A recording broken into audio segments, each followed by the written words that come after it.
Hydrogen bomb atomic bomb से कई गुना ज्यादा खतरनाक होता है। देखो, बम दो तरह के होते हैं, एटॉमिक बम और हाइड्रोजन बम, और दोनों ही बहुत खतरनाक हैं। एक चिंगारी है तो दूसरा धमाका। लेकिन इन दोनों में इतना बड़ा फर्क है कि जो समझे उसे असली ताकत और डर का मतलब पता चल जाएगा।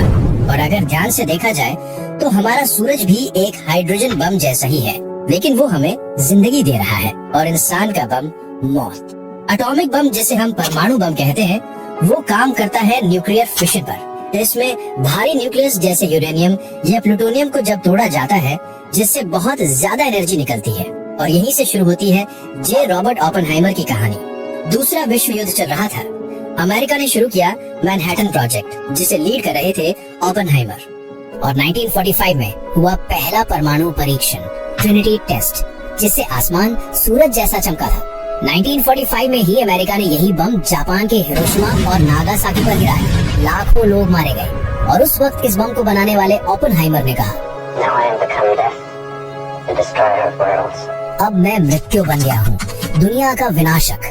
अब आता है हाइड्रोजन बम, जिसे थर्मोन्यूक्लियर बम भी कहते हैं। ये काम करता है न्यूक्लियर फ्यूजन पर, जहाँ दो हल्के न्यूक्लियस जैसे हाइड्रोजन के आइसोटोप आपस में जुड़कर हीलियम बनाते हैं और उससे निकलती है भारी एनर्जी। लेकिन इसे फोड़ने के लिए इतना ज्यादा टेम्परेचर चाहिए होता है कि वो सिर्फ एटॉमिक बम से ही मिल सकता है।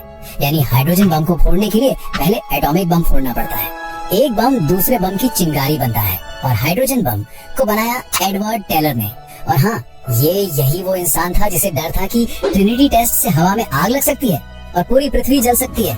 लेकिन फिर उसी ने वो बम बनाया जो हमारे सूरज जैसा है। जी हाँ, सूरज भी हर सेकंड हाइड्रोजन का फ्यूजन कर रहा है, ठीक उसी प्रक्रिया से जैसे हाइड्रोजन बम में होती है।